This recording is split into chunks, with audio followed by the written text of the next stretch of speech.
Bonjour les amis, assalamu alaikum. Beaucoup se demandent ce qui se passe après la mort et plusieurs théories sont avancées sur le sujet. Mais qu'en est-il réellement? Nous allons voir dans cette vidéo ce que le messager de Dieu sallallahu alayhi wa sallam nous a transmis concernant ce qui se passe au moment de la mort et dans la tombe. C'est parti.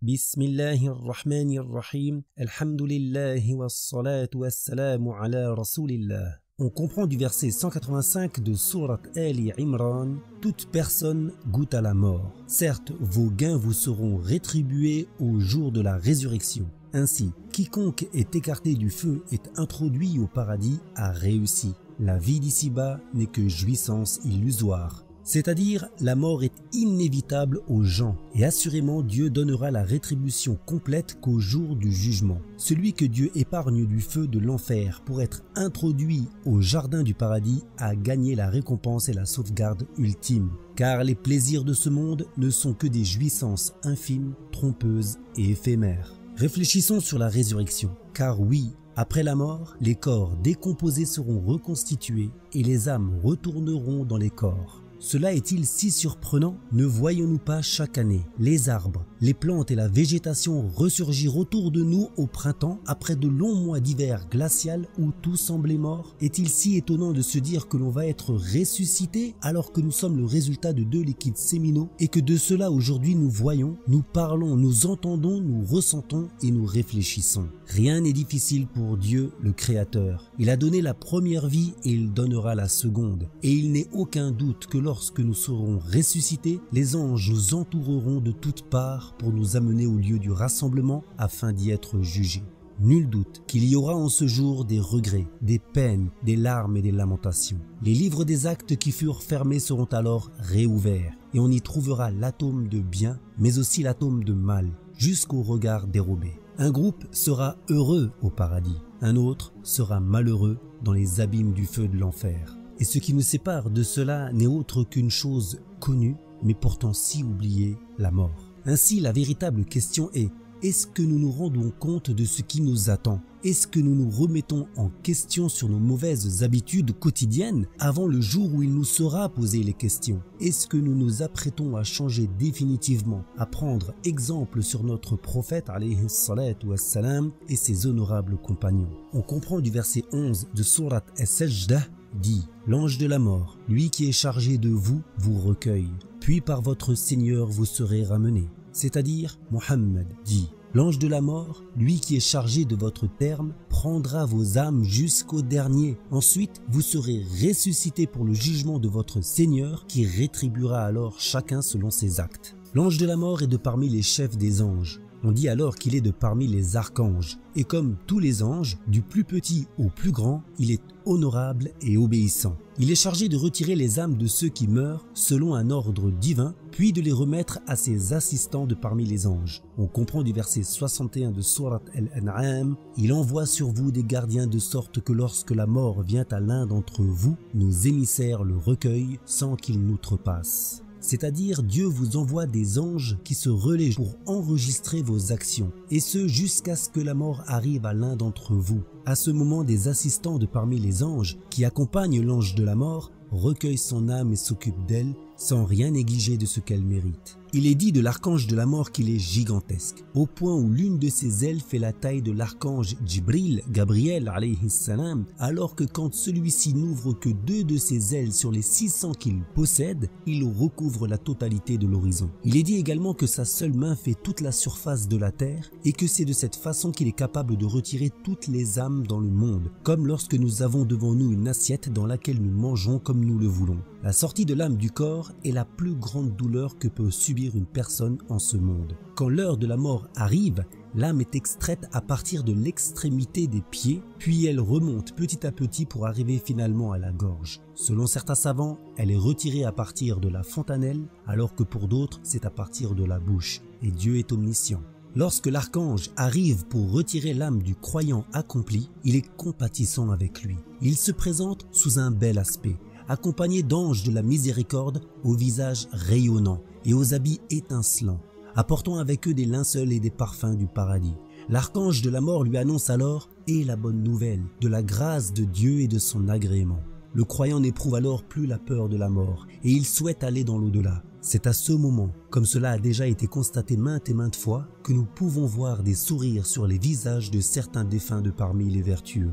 L'archange commence alors à retirer doucement son âme, comme un poil que l'on retire d'une pâte, disant « Ô âme sereine, sors vers le pardon de Dieu et son agrément ». Et même si le croyant souffre, il est heureux de ce qui lui arrive. Ensuite, l'archange confie l'âme aux anges de la miséricorde qui l'enveloppent dans le linceul du paradis et le parfument. Ainsi, une odeur de parmi les meilleures odeurs de musc émane d'elle. Et lorsqu'il la monte aux cieux, il croise des groupes d'anges qui demandent « Quelle est cette âme agréable ?» « C'est un tel, fils d'un tel, répondent-ils, en le mentionnant avec les plus beaux attributs qu'il avait en ce monde. Ils continuent ainsi jusqu'à ce qu'ils arrivent à la porte du premier ciel. Là, ils demandent à y entrer et l'autorisation leur est accordée. Les anges proches de chaque ciel la suivent au ciel situé au-dessus, jusqu'à ce qu'ils parviennent au 7e ciel, à un endroit magnifique, appelé Illiyoun, au-dessous du trône. À cet endroit, son nom y est inscrit, et c'est là qu'elle attend son retour au cimetière. On comprend des versets 18 à 21 de Surat al-Mutaffifin, assurément, l'écrit des justes est certes dans Illiyoun, et qui t'informera de Illiyoun? C'est un écrit gravé, en témoignent les rapprochés. C'est-à-dire, il n'est aucun doute que le registre des croyants se trouve dans un haut lieu que Dieu porta à la connaissance de son prophète. Il s'agit d'un livre dont l'écrit est achevé que les anges les plus honorés contemplent.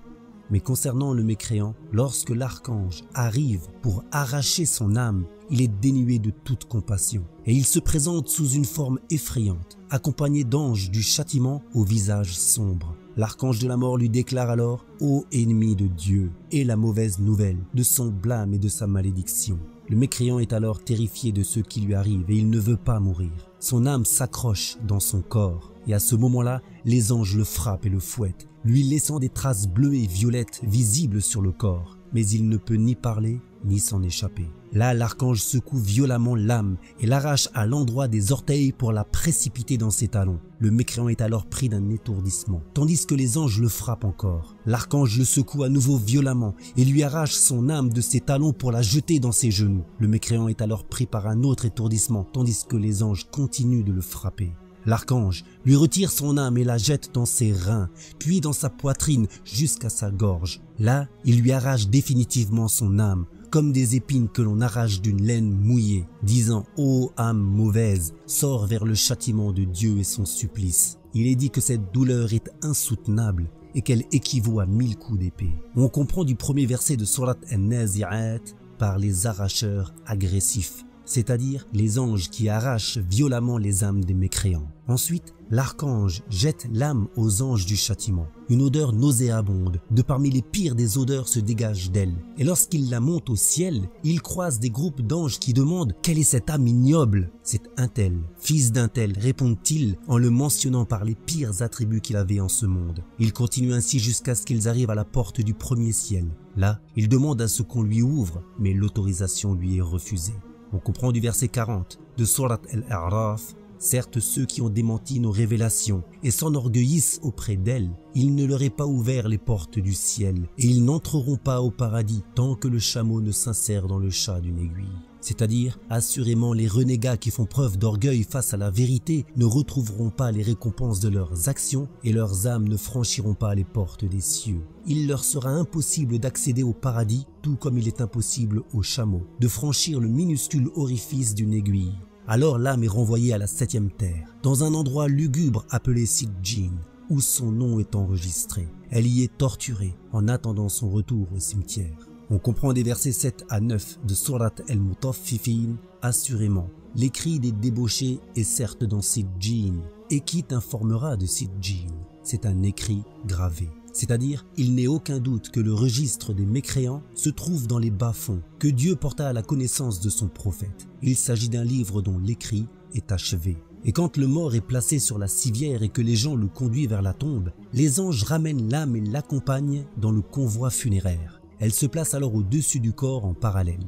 L'âme du croyant accompli demande à ce que le trajet vers la tombe et l'enterrement se fassent au plus vite, car elle a hâte de jouir des délices de la tombe. Elle dit « Dépêchez-vous, dépêchez-vous ».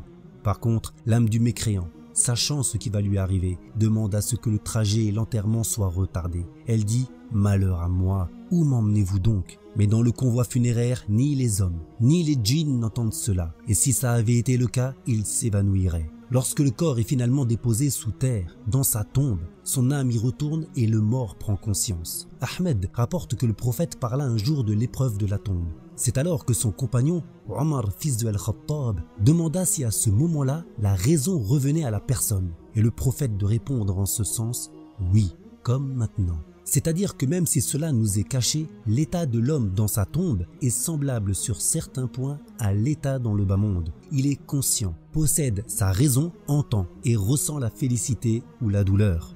Al-Bukhari rapporte que le messager de Dieu, sallallahu alayhi wa sallam, dit en ce sens: 3 choses accompagnent le mort jusqu'à sa tombe, 2 s'en retournent et une seule reste avec lui. Sa famille, ses biens et ses œuvres l'accompagnent. Sa famille et ses biens s'en retournent et ses œuvres restent. Ainsi, les biens du défunt, ses enfants, sa famille et ses compagnons l'abandonnent. Ni rien ni personne ne l'accompagne dans sa tombe, à part une seule chose, ses propres œuvres. Puis arrive l'interrogatoire du mort par les anges Munkar et Nakir. Cet interrogatoire sera dans la langue du mort afin qu'il puisse comprendre et répondre. Certains ont précisé que le plus probable est que les 2 anges Munkar et Nakir sont en fait 2 groupes d'anges très nombreux. La multitude d'anges du premier groupe s'appelle Munkar et celle du second s'appelle Nakir. Et c'est de cette manière que l'interrogatoire peut se faire partout dans le monde, même si beaucoup meurent en même temps. On comprend d'un récit possédant plusieurs rapporteurs et ainsi plusieurs versions que le prophète expliqua que cette communauté est éprouvée dans la tombe. Lorsque l'homme y est déposé et que ses compagnons le quittent, il entend le bruit de leurs pas s'éloigner. Alors vient à lui Munkar et Nakir, 2 anges noirs bleus, aux yeux rouges comme des chaudrons de cuivre, au regard comme l'éclair, au croc comme des cornes de vache, si longues qu'elles tranchent la terre en avançant, et à la voix comme le tonnerre. Mais le croyant accompli n'est pas effrayé de cela, car Dieu le raffermit et le remplit de joie. Il rencontre ses bonnes œuvres qui l'accompagnent, et ainsi il se réjouit de l'interrogatoire car il sait qu'il répondra correctement et qu'il sera sauvé. Les anges le font asseoir et le questionnent. Qu'adorais-tu? Et lui de répondre ce qu'il disait auparavant. S'il était croyant, il répond: j'adorais Allah. Ou alors, que disais-tu de cet homme Mohammed? C'est l'adorateur de Allah et son messager. Je témoigne qu'il n'est de Dieu que Allah, et je témoigne que Mohammed est son messager. Ou alors, qui est ton Seigneur? Qui est ton prophète et quelle est ta religion? Allah est mon Seigneur, Mohammed est mon prophète et l'islam est ma religion. On comprend du verset 27 de Sourate Ibrahim: Allah a affermi ceux qui ont cru par la parole ferme dans la vie d'ici-bas et dans l'au-delà. C'est-à-dire, Dieu a affermi les croyants en ce monde et aussi dans la tombe lors de l'interrogatoire des 2 anges sur leur croyance. Les anges lui disent alors: certes, nous savions que tu dirais cela. Tu as vécu dans la certitude, tu es mort dans la certitude, et c'est dans cet état que tu seras ressuscité. Puis une porte sur l'enfer et sur le paradis lui est ouverte. Regarde donc la place que tu as évitée au feu de l'enfer. Allah te l'a remplacée par une meilleure place. Ou alors, Allah te l'a remplacée par une place au paradis. Et il les verra donc toutes 2. Puis sa tombe s'élargit pour lui de 70 coudées sur 70. Elle se remplit de verdure et s'illumine pour lui. Puis on lui dit: dors. Alors il dormira du sommeil du nouveau marié qui ne sera réveillé que par l'être le plus cher de sa famille, jusqu'à ce que Dieu le ressuscite de cette couche-là. Quant au mécréant ou à l'hypocrite, il sera terrorisé. Il aura si peur qu'il n'arrivera pas à mentir sur son état. Aux questions: qu'adorais-tu? Ou qui est ton Seigneur? Qui est ton prophète et quelle est ta religion? Il répond: je ne sais pas. À la question: que disais-tu de cet homme Mohammed? Il répond: je répétais ce que les gens disaient. On lui dit alors: tu n'as rien su et tu n'as rien attesté. Puis il reçoit un énorme coup entre les 2 oreilles au niveau de la nuque, avec une masse de fer si lourde qu'un peuple entier serait incapable de la porter, et sous laquelle une montagne entière se pulvériserait. Il pousse alors un hurlement effroyable que tous les animaux aux alentours entendent. Sa place dans le feu de l'enfer lui est exposée chaque jour 2 fois, une fois au début du jour et une fois à sa fin. Il lui est aussi montré la place au paradis qu'il n'occupera pas, afin que son regret s'intensifie et que sa tristesse s'empire. Sa tombe se resserre ensuite sur lui jusqu'à ce que ses côtes s'entremêlent. Celle de droite entre dans celle de gauche et vice-versa. On comprend du verset 46 de Sourate Ghafir: le feu leur est exposé matin et soir. Et le jour où l'heure se dressera, introduisez les adeptes de Pharaon au plus dur châtiment. C'est-à-dire, matin et soir dans la tombe, le feu de l'enfer est exposé aux mécréants comme Pharaon. Et quand arrivera le jour du jugement, ils y entreront pour le plus atroce des châtiments et y resteront éternellement. Al-Bukhari rapporte que le prophète dit en ce sens « Protégez-vous par Allah du châtiment de la tombe ». Ainsi, comme nous l'avons vu, cet interrogatoire est spécifique à cette époque et il a lieu pour les croyants et les mécréants de la communauté de l'appel, appelée en arabe « Ummatud Da'wa », c'est-à-dire ceux à qui le dernier prophète fut envoyé. Mais en sont exemptés les prophètes, en raison de leur honneur, certains martyrs, comme ceux dont l'âme monte immédiatement au paradis après la mort, et les enfants non pubères, car ils ne sont pas responsables. Rappelons-nous que ce monde va à sa fin, que nous serons enfermés sous terre à la rencontre de nos œuvres. Le responsable est celui qui se rappelle de la mort et agit en conséquence en se préparant pour l'au-delà. C'est celui qui prend des provisions à partir de ce monde, qui sème les graines des bonnes œuvres pour en récolter ses fruits dans l'au-delà. En effet, la tombe est-elle un coffre pour les œuvres? Un poète a dit « L'âme désire ce monde, quand bien même elle sait que son salut est de la délaisser. Demain l'homme n'aura d'autre résidence à occuper que celle qu'hier il aura lui-même édifiée. Si par le bien il l'a construite, il se plaira dans son logis, mais si c'est par le mal, elle s'écroulera sur lui. Où sont donc les riches et les hommes de pouvoir, lorsque la coupe de la mort ils ont dû boire? Nous n'amassons ici-bas que pour nos héritiers, nous ne construisons que pour l'heure à peine cachée. Barakallahu fikum, wallahu a'lam wa ahkam.